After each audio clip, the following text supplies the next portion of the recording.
Dear friends, ഇന്നത്തെ വീഡിയോയിലേക്ക് എല്ലാവർക്കും സ്വാഗതം. ഇന്ന് പാട്ടും കവിതയും ഒന്നുമില്ല, ഇന്നൊരു കുക്കിംഗ് റെസിപ്പിയാണ്. ഇന്ന് പാളയംകുടം പഴം ഉപയോഗിച്ചുകൊണ്ട് ജാം ഉണ്ടാക്കുകയാണ്. നമുക്ക് വീഡിയോയിലേക്ക് പോകാം. ഡിയർ ഫ്രണ്ട്സ്, നമ്മൾ വീട്ടിൽ വാഴക്കൊലയൊക്കെ വെട്ടി വെച്ച് കഴിയുമ്പോൾ പെട്ടെന്ന് പഴുക്കില്ലേ? പഴുക്കുന്ന സമയത്ത് എല്ലാം കൂടി ഒരുമിച്ച് അങ്ങ് പഴുക്കുമല്ലേ? അപ്പോൾ എല്ലാം നമുക്ക് ഉപയോഗിക്കാനായിട്ട് സാധിക്കാതെ വരും. അപ്പോൾ നമുക്ക് അങ്ങനെ നഷ്ടപ്പെട്ടു പോകാതിരിക്കാൻ വേണ്ടി ആ പഴം ഉപയോഗിച്ച് വളരെ രുചിപ്രദമായിട്ടുള്ള ഒരു ജാം നമുക്ക് ഉണ്ടാക്കി വയ്ക്കാം. ഇത് പാളയംകുടൻ പഴമാണ്. ഈ പഴം ഉപയോഗിച്ച് നമ്മൾ എങ്ങനെയാണ് ജാം ഉണ്ടാക്കുന്നതെന്ന് നോക്കാം. ഇത്തരം പഴമാണ് ഞാനിപ്പോൾ ജാം ഉണ്ടാക്കാൻ വേണ്ടി എടുത്തിരിക്കുന്നത്. ഈ പഴമെല്ലാം നമ്മൾ തൊലി കളഞ്ഞതിന് ശേഷം നടുക്കൂടൊന്ന് പൊളന്നിട്ട് ചെറിയ കഷ്ണങ്ങളാക്കും. ഇതുപോലുള്ള ചെറിയ കഷ്ണങ്ങളാക്കി അരിഞ്ഞെടുക്കണം. ഈ കഷ്ണങ്ങൾ നമ്മളിനി ഒരു പ്രഷർ കുക്കറിലിട്ട് വേവിക്കാനായിട്ട് വയ്ക്കാം. കുറച്ച് വെള്ളവും കൂടെ ഒഴിക്കുക. ഒരുപാട് വെള്ളം ഒഴിക്കണ്ട. ഞാനിപ്പം ഒരു ഗ്ലാസ് വെള്ളം ഒഴിച്ചിട്ടുണ്ട്, 1.5 ഗ്ലാസ് വെള്ളം ഒഴിച്ചിട്ടുണ്ട്. ഇനി നമുക്കത് സ്റ്റൗവിൽ വയ്ക്കാം. കൂടുതൽ വെള്ളം ഒഴിച്ച് കഴിഞ്ഞാൽ പിന്നെ ഇത് നമ്മൾ കുറുക്കിയെടുക്കുമ്പം ഒരുപാട് താമസിക്കും. വെള്ളം മുഴുവൻ പറ്റി വരണ്ടേ.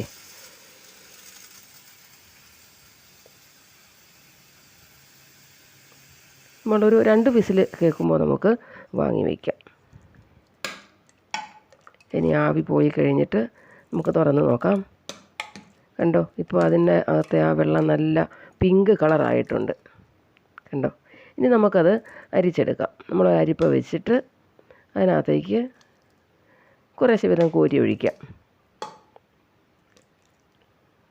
ആ വെള്ളം ആദ്യം താഴേക്ക് വീഴും. പിന്നെ അതിനകത്ത് കിടക്കുന്ന ആ കഷ്ണങ്ങൾ നമ്മൾ നന്നായിട്ട് തവി കൊണ്ടൊന്ന് സ്ക്വീസ് ചെയ്യുക. സ്ക്വീസ് ചെയ്യുമ്പോൾ അതിനകത്ത് ജ്യൂസ് എല്ലാം താഴേക്ക് വീഴും. നന്നായിട്ട് സ്ക്വീസ് ചെയ്താൽ മതി, ജ്യൂസ് എല്ലാം പോരും. നമ്മൾ ആ ജ്യൂസ് ഉപയോഗിച്ചാണ് നമ്മൾ ജാം തയ്യാറാക്കാൻ പോകുന്നത്. അതിൻ്റെ ചങ്ക് നമുക്ക് ആവശ്യമില്ല, അത് നമ്മൾ കളയുകയാണ് ചെയ്യുന്നത്. അപ്പം നമുക്കിങ്ങനെ ജ്യൂസ് മൊത്തം അതിനകത്തുനിന്ന് സെപ്പറേറ്റ് ചെയ്ത് എടുക്കാം.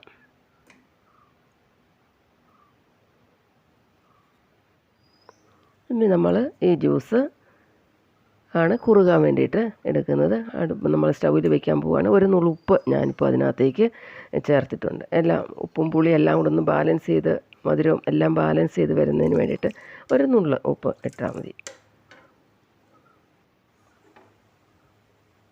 ഇനി നമ്മൾ പഞ്ചസാര ചേർത്ത് കൊടുക്കുക. പഞ്ചസാരയ്ക്ക് പ്രത്യേകിച്ച് അളവൊന്നും ഞാൻ പറയുന്നില്ല കേട്ടോ, നമുക്ക് ഇഷ്ടമുള്ള പോലെ ചേർക്കാം. ഇപ്പോൾ കൂടുതൽ മധുരം ആവശ്യമുണ്ടെന്ന് വരിയിൽ, അതായത് ജാമിന് നല്ല സ്വീറ്റ്നെസ് വേണമെന്ന് വരിയിൽ കുറച്ച് കൂടുതൽ പഞ്ചസാര ചേർക്കാം. ഞാൻ പക്ഷേ അത്ര അധികം മധുരം വേണ്ടാന്ന് വെച്ച് ഞാൻ കുറച്ചേ ചേർത്തിട്ടുള്ളൂ. ഇനി നമുക്കിത് നന്നായിട്ട് ഇളക്കിക്കൊണ്ടിരിക്കാം. ഇനി നിങ്ങൾ ഈ ചാനൽ ആദ്യമായിട്ടാണ് കാണുന്നതെന്ന് വരിയിൽ ഒന്ന് സബ്സ്ക്രൈബ് ചെയ്യണേ, മറക്കരുതേ. ഈ വീഡിയോ ഇഷ്ടപ്പെടുകയാണെങ്കിൽ ലൈക്ക് ചെയ്യണം, കമൻറ്റ് ചെയ്യുകയും ചെയ്യണേ.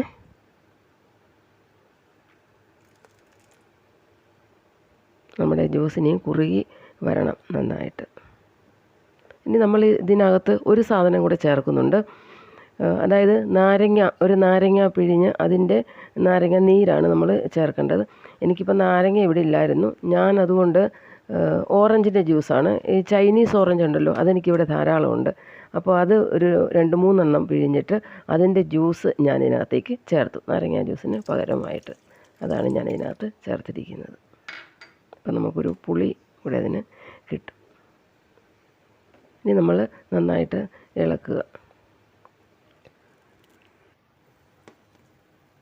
ഇപ്പോൾ തിളച്ചിട്ടുണ്ട്. തിളച്ച് വരുമ്പോൾ കണ്ടോ, സൈഡിൽ ഇങ്ങനെ പത പോലെ വരുന്നത് കണ്ടോ? ആ പത പോലെ വന്നിരിക്കുന്നത് നമ്മൾ എടുത്ത് മാറ്റണേ. പത വെട്ടി മാറ്റണം. മാറ്റിയൊരു പാത്രത്തിലേക്ക് മാറ്റാം. അതിങ്ങനെ ഇടയ്ക്കിടയ്ക്ക് ഇങ്ങനെ പത ഇങ്ങനെ കോണിലേക്ക് വന്നിങ്ങനെ നിറയും. അപ്പോൾ നമ്മൾ ആ പത വെട്ടി അങ്ങ് മാറ്റാം.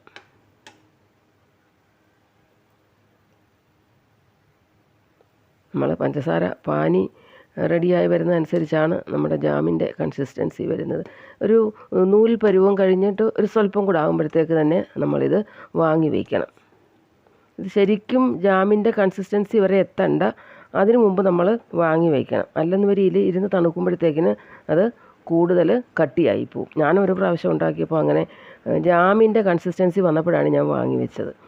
അത് പക്ഷേ ഇനി ഇരുന്ന് തണുത്ത് കഴിഞ്ഞപ്പോഴത്തേക്കിന് അത് ശരിക്കും കട്ടിയായിപ്പോയി. സ്പൂൺ കൊണ്ട് കോരി എടുക്കാനായിട്ട് ഇച്ചിരി ബുദ്ധിമുട്ടായിട്ട് വന്നു. ഇപ്പം നമ്മുടെ ജാം കുറുകി വരുന്നുണ്ട്.